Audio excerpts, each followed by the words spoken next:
pessoal. Vamos lá?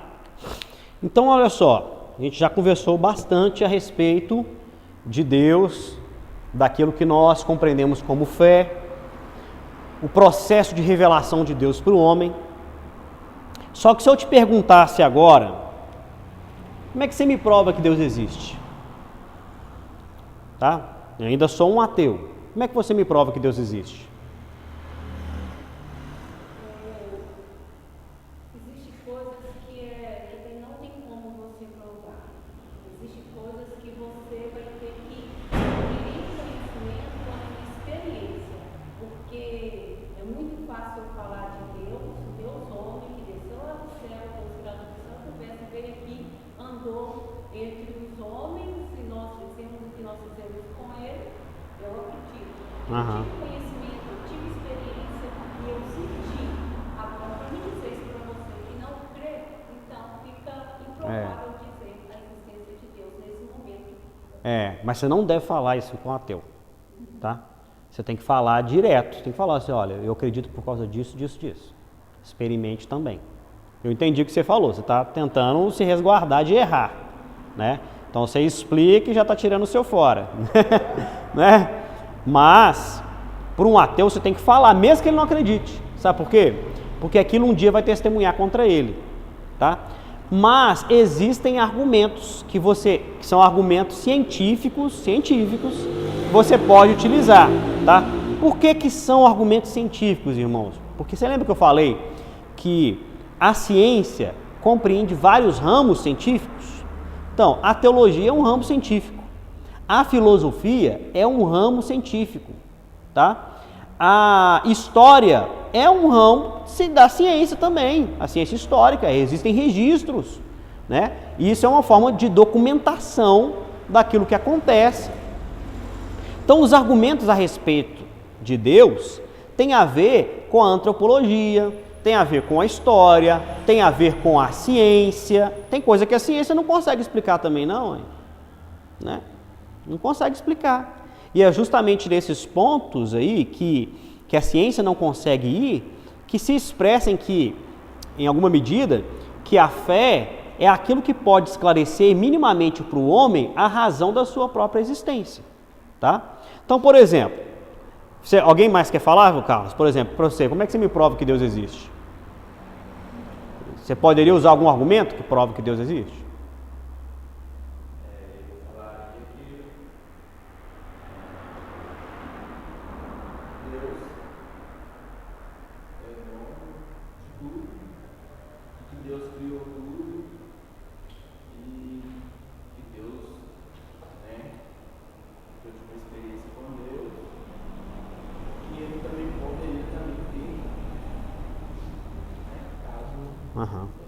Olha só, eu entendi.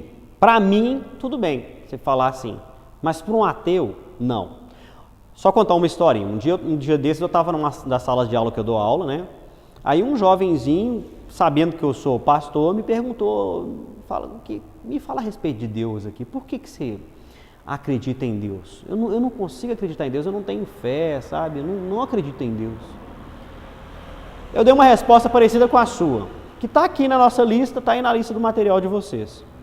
Eu virei para ele e falei o seguinte, olha para a janela ali, olha esse céu bonito, respira fundo esse ar maravilhoso, olha o seu corpo, como é que funciona, está tudo no seu lugar.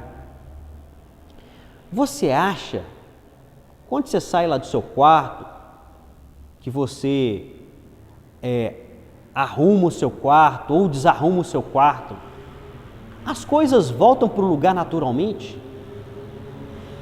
Por exemplo, você saiu lá da sua cama estava arrumada, né? Quando você chegar em casa, a sua cama vai se arrumar? Porque a ciência fala isso, a ciência fala que teve uma explosão e que do caos veio essa organização, essa perfeição toda que o nosso mundo é. E só organizou para nosso planeta. Os outros planetas ficaram desorganizados, né?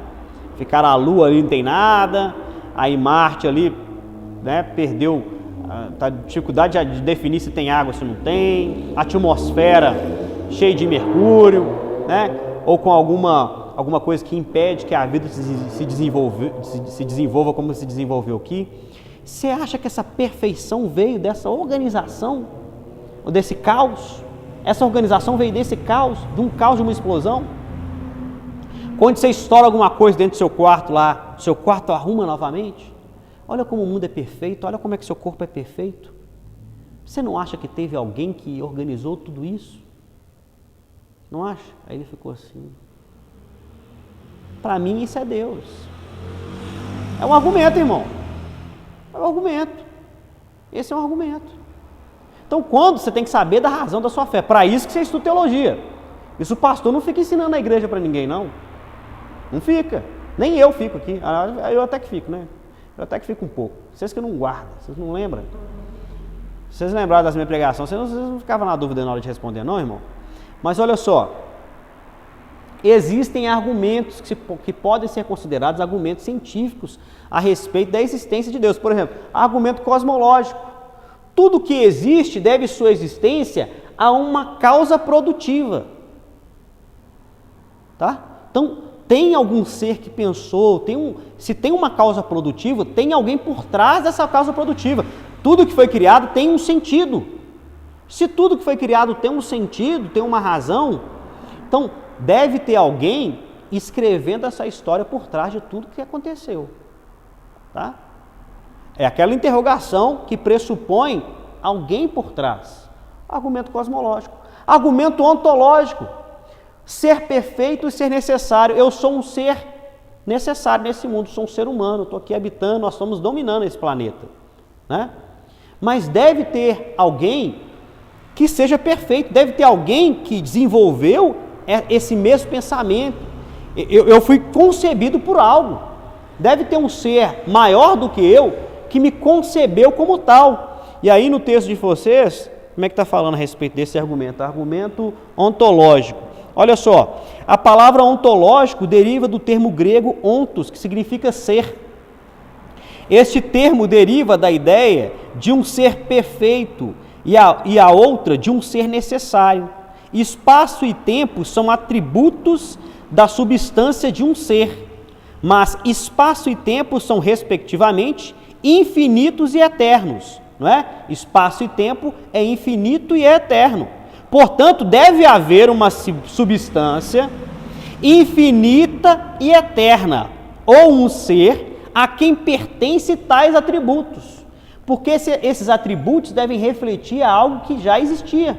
Olha só. Por isso, certamente há um ser infinito e eterno, que subsiste em tais modos.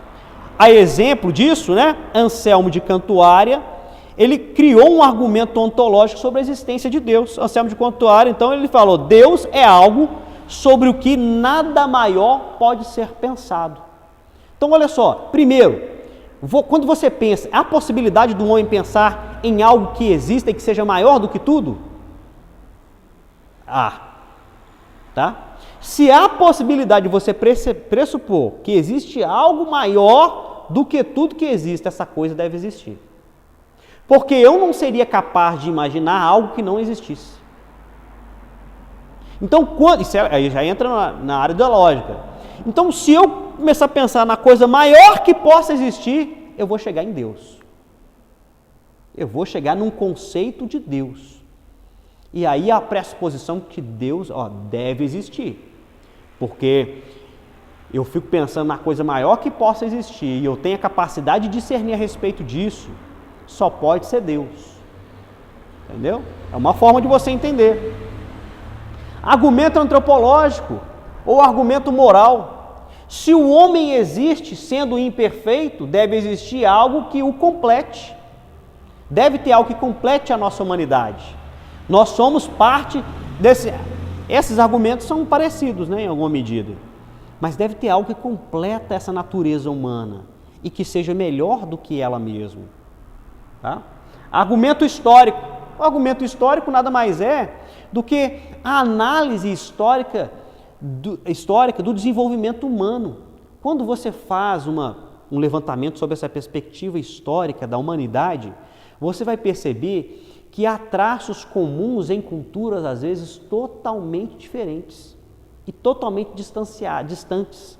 Você vê lá na região ali do Mediterrâneo, eles acreditavam em Deus, e aí quando você vem aqui para os índios, eles tinham um conceito de Deus similar. Havia um conceito similar de Deus. Quando você analisa historicamente os textos que falam a respeito da própria criação do mundo, você vê narrativas, tanto na história grega, quanto na história babilônica, quanto na história judaica, narrativas muito similares. Muda às vezes os nomes dos deuses que criaram e os personagens, mas é muito parecido. É sempre a história de duas pessoas que foram criadas ali por Deus, colocadas num local, essas pessoas erraram, foram expulsas e a história delas se desenvolveram estando afastadas de Deus. Todos têm essa história. Em alguma medida tem essa história parecida. Então, quando você analisa historicamente o desenvolvimento da humanidade, você percebe similaridades. Como é que está falando no texto aí que eu passei para vocês? Vamos lá, argumento histórico. Está falando não? Ah, tá, aqui ó. Histórico ou etnológico. Em geral, este argumento toma a seguinte forma: entre todos os povos e tribos da terra, há um sentimento religioso que se revela em cultos exteriores. Visto que o fenômeno é universal, deve pertencer à própria natureza do homem. E se a natureza do homem naturalmente leva ao culto religioso, nisto só pode se achar a explicação de um ser superior que constituiu o homem um ser religioso. Quer dizer, a religião, uma das formas de perceber isso, é que a religião está inscrita na natureza do homem. Ele é um ser religioso. Quer dizer, deve ter um Criador que instituiu no homem o desejo natural de dedicar-se ao culto do divino. Mas aí é que está, porque todos têm Deus. Basicamente, a gente tem que concordar que basicamente todas as suas religiões têm os seus deuses. Aí quando você vai entrar para mostrar que aquele Deus não é aquele Deus, aí que entra em conflito. Que nós colocamos a fé. Eu tenho minha fé nesse Deus, não é no seu Deus. Aí é que entra esse conflito que gerou toda a humanidade. Só que aí, mas aí a grande questão é, quando a gente está definindo a respeito de uma defesa a respeito de Deus, a gente não está falando do Deus cristão especificamente. A gente está falando, aqui ó, esses argumentos falam de Deus como um todo, tá? Independente disso. Ah, não, com certeza, para eles não é. Mas independente disso, por exemplo, ó, esse mesmo ensinamento aqui, você está aprendendo aqui teologia cristã.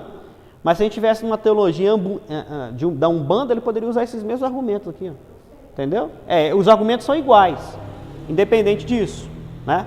Mas eu entendi o que você está falando, mas a resposta para isso está nas razões da sua fé específica, tá? Aí é um convencimento que a própria Bíblia diz que não depende de nós. É o Espírito Santo que vai convencer a pessoa, né, daquela verdade específica. Mas o maior problema que nós temos é que essa pessoa que tem uma fé inicial, ela é facilmente levada a compreender melhor a fé.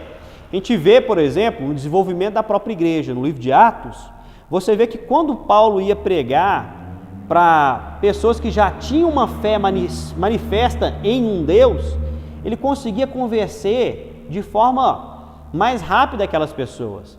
Mas quando havia uma mentalidade de que o exterior, né, o sobrenatural, o divino não existia, já havia um entrave, as pessoas nem escutavam a mensagem. Muitas vezes nem escutavam. Agora, quem tem uma predisposição a acreditar em um Deus, um divino, de certa forma é mais fácil continuar desenvolvendo nele ali um pensamento voltado para aquilo.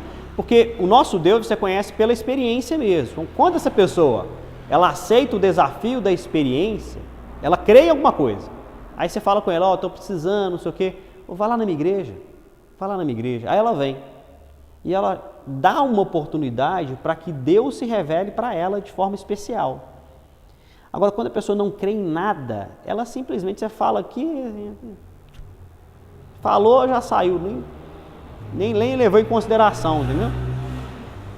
mas é complicado levar isso. Então, no desenvolvimento das outras disciplinas, por exemplo, na disciplina de evangelismo, ela vai falar mais especificamente sobre como você convencer a pessoa a respeito da sua fé, usando argumentos mais consistentes. Esses argumentos aqui, eles só são consistentes quando se trata de ateísmo.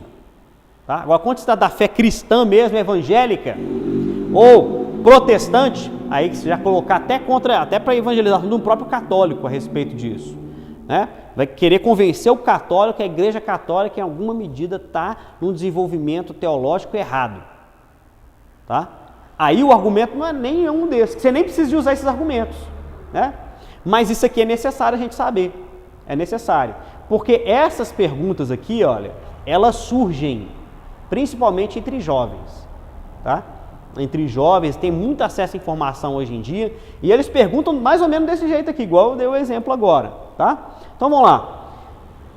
Histórico, causa eficiente, um governo supremo, ou deve haver um governo supremo, deve haver uma causa eficiente. Deixa eu só ler aqui, ó, que seria um argumento teleológico, né? Como procedimento racional, respeitável, esse raciocínio que conclui pela existência de um Deus a partir da ordem manifesta no universo. O universo é muito ordenado, tá? Existem leis no universo. Há um raciocínio lógico no universo e deve haver alguém que pressupôs todas essas regras.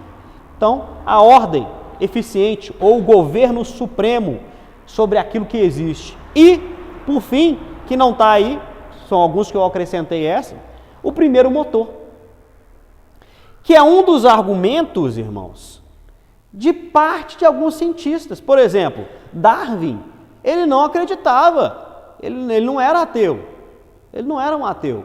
As pessoas vão usar o Darwin, né, a teoria da evolução, e vão utilizar, Darwin não era ateu. Darwin, ele acreditava nisso aqui, ó, primeiro motor. Darwin, ele era cristão, ele acreditava na criação de Deus, não como a criação de fato, igual está descrito no livro de Gênesis, em que Deus fez todas as coisas, não. Ele acreditava em Deus como o primeiro motor. Deus deu o quê? O que é o primeiro motor? Deus deu o pontapé inicial para o universo. E a partir desse pontapé inicial do universo, as coisas começaram a se desenvolver depois disso naturalmente. Entendeu? Aí ele vem com a teoria da evolução.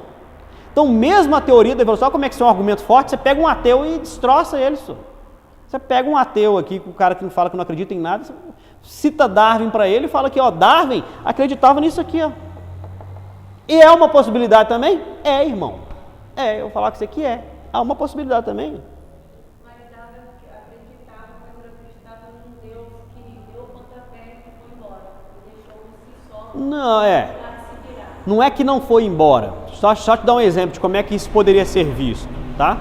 Isso você poderia falar dada a distância que nós temos, né, dele. Então não dá para perguntar a ele hoje, e nem nos livros provavelmente que ele escreveu, a gente não vai achar evidências claras de que ele acreditava dessa forma, né? É uma resposta muito pessoal. Mas ele poderia, por exemplo, dizer o seguinte, olha, vamos supor que eu fosse alguém que acreditasse só em Deus como Criador, nesse sentido de primeiro motor. Por exemplo, quando Deus disse haja luz, não quer dizer que Deus disse haja luz de fato e a luz aconteceu. Quer dizer o seguinte, Deus teve a vontade de que a luz fosse criada, e a partir do momento que ele deu o pontapé inicial lá, todas as coisas já estavam nesse pontapé inicial sendo ordenadas pela sua vontade. E o desenvolvimento pela vontade de Deus foi natural, né? Foi um desenvolvimento natural e gradual, ordenado, onde a luz surge e há separação entre uma coisa e outra. E a partir do momento que a separação da terra entre água, as coisas se desenvolvem a partir daquilo em etapas, que embora não fosse uma interferência direta de Deus, tá? Mesmo porque a própria Bíblia não fala que Deus colocou a mão, só tem uma coisa que a Bíblia fala que Deus colocou a mão, foi o ser humano. O resto não. tudo pela palavra. Eu posso interpretar que aquela palavra não é a palavra de fato, mas a vontade dele sendo manifesta enquanto as coisas simplesmente aconteciam. Mesmo porque naquela época não existia tempo. Então quando fala, no primeiro dia Deus criou isso, não é dia de fato. Mesmo o tempo não existia, não tinha relógio, não tinha esse ciclo aqui, rotação e translação da Terra, porque o tempo nosso é isso, rotação e translação da Terra. Né? O giro de anos é isso, de horas, né? 24 horas, né? Uma volta da Terra em torno do seu próprio eixo, é o que faz um dia. Não existia, e a Bíblia fala que não existia, entendeu? Então não existia tempo. Então quando fala, mesmo que se fosse a fala direta de Deus, e haja luz, para Deus pode ter sido a luz assim, ó, mas no nosso tempo pode ter sido bilhões de anos. Bilhões de anos. Aí a ciência pode estar certa. Mas qual que é a certeza efetiva aqui, tanto para nós quanto para a ciência? Nenhuma. Nem a ciência tem de fato, pode dizer de fato quando foi criado, não, é uma estimativa, com base em cálculos relativos ao carbono 14. E não quer dizer também que esse carbono, pode ter um erro, quem garante que o carbono 14 é correto também? É uma teoria, né? Eles analisam, tem os seus fundamentos, para dizer que essa teoria funcione, tá? Mas nada garante, nada garante. E a minha fé? Ela é fé.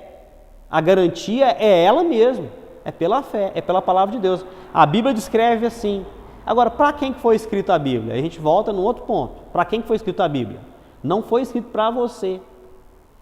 A Bíblia foi escrita daquele jeito por pessoas que não tinham conhecimento científico que você pode ter hoje.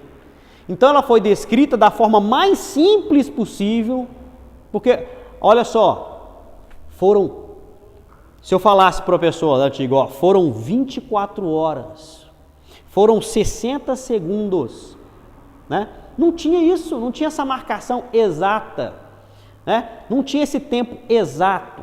O que a Bíblia quer descrever é que a criação foi feita em etapas, e o homem entendia naquela época que etapas eram dias, entendeu? Então isso foi descrito dessa forma, e não era nem do Novo Testamento, são pessoas do Antigo Testamento, de 3.000 anos antes de Cristo. Então assim, é uma forma muito arcaica, tá? Não dá para ser interpretado desse jeito, tá? Então o primeiro motor seria uma explicação. Agora, irmão, só uma coisa, como isso aqui são argumentos científicos, nós temos que entender que a ciência, ela não é uma só. Então, eu já falei que ela é dividida em várias. Só que a ciência, de fato, essa ciência epistemológica que nós temos, é um remédio que você toma, ele é baseado em quê? Eu vou explicar isso porque isso contribui com esses argumentos aqui, com a validade desses argumentos. Porque são argumentos, não? Ok? Só que ser considerado válido é outra história, porque pode existir os argumentos. Só que, com base em que eu argumento que esses argumentos são válidos, tá? Na questão da própria ciência. Por exemplo, olha só apagar um pedacinho aqui, você nem apagar totalmente. Quando a gente analisa a própria ciência, nós veremos que, em alguma medida, a ciência também é um passo de fé. Então, por exemplo, a ciência, essa ciência aí de laboratório, né? Ela se divide em dois tipos, tá? Ciência indutiva, ciência indutiva e dedutiva.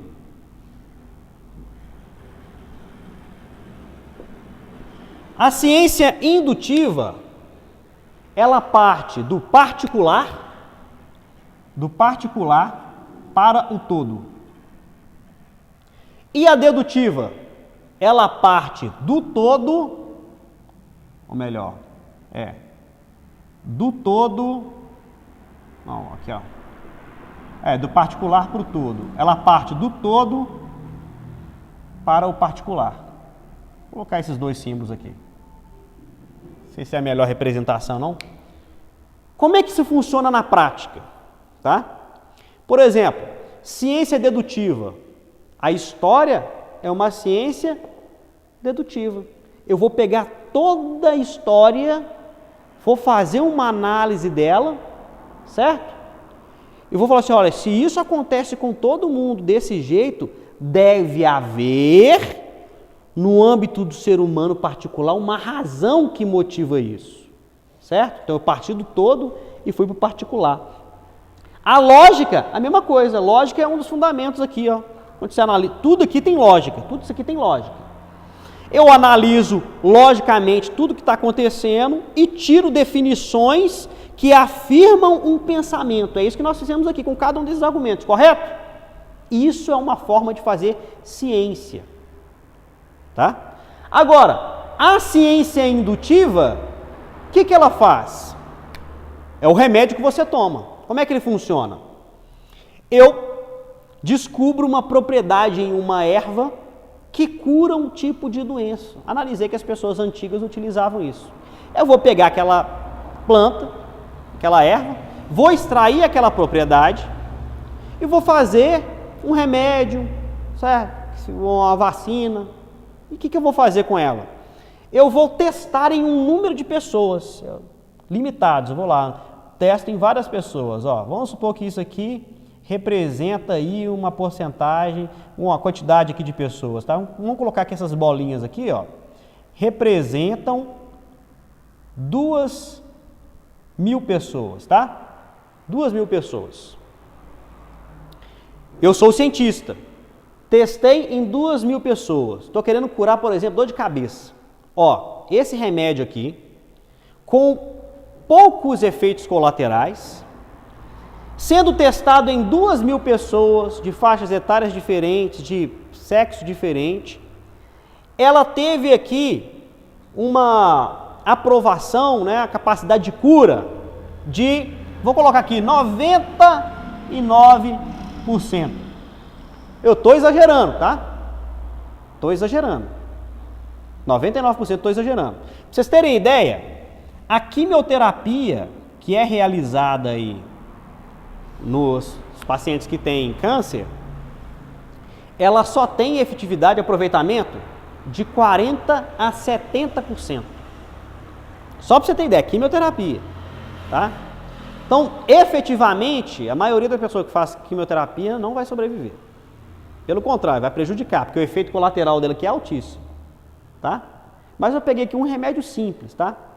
Quando você está tomando um remédio, o que você está fazendo é o seguinte, ó, você está acreditando nesse processo indutivo da ciência. Você está dizendo o seguinte, ó, eu acredito na ciência indutiva que sai do particular e vai para o geral. Aí o cientista que testou em 2.000 pessoas com 99%, ele fala o seguinte, ó, por que funcionou com 2.000 pessoas, com esse número de pessoas, tantas vezes, eu posso dizer, o nome disso a gente chama de salto científico, a gente chama disso aqui de salto científico, eu posso dizer que isso vai servir para toda a humanidade. Então esse remédio pode ser vendido para todo mundo. Só que tem 1% aqui, e esse 1% pode ser você. Nada garante que o remédio que você toma vai te curar. Nada garante, entendeu? O que é uma estimativa da probabilidade de que essa ciência indutiva funcione, entendeu? E a ciência, irmãos, além disso aqui, tá? Além disso aqui. Então, você está vendo que isso aqui é um passo de fé também? Porque, irmão, dificilmente você acha um remédio que tem essa porcentagem de aproveitamento aqui, ó, 99%. Na maioria dos casos, deve ser daqueles mais simples que tem isso aqui, 99%. Mas eu te asseguro, nenhum é 100%. Pode ser 99,9999999. Pode ser, mas 100% nenhum é. Remédio nenhum. Então sempre é um passo de fé. Entendeu? Então acaba que a ciência, em alguma medida, se assemelha à fé que você tem em outras coisas. Em alguma medida, sim. Lógico que com embasamentos, com argumentos lógicos, né, com tentativa e erro, de forma aprofundada, né? Com um rigor científico. E é isso que é o mais importante. Não é nem o resultado, não. É você pegar o resultado e fazer qual que foi o rigor disso aqui, dessa pesquisa, né? Para poder afirmar efetivamente isso. Aí só para acrescentar, para a gente terminar, a ciência, ela trabalha também com isso aqui, irmãos. Ó. A ciência, ela trabalha com teorias, hipóteses e leis. Isso aqui é importante, todo cristão tem que saber disso aqui. Porque fé e ciência estão a todo tempo se degladiando, tá? Se degladiando. As hipóteses são argumentos que compõem uma teoria, tá? A teoria, ela é especulativa ainda, tá? Ela é especulativa, ela é a possibilidade de algo se confirmar, ou está se confirmando, ou está em desenvolvimento. Depois que essa teoria ela é discutida, ela é analisada, ela é colocada em dúvida, é que essa teoria se torna uma lei. Uma lei. Mas mesmo as leis, tá? Elas caem, tá?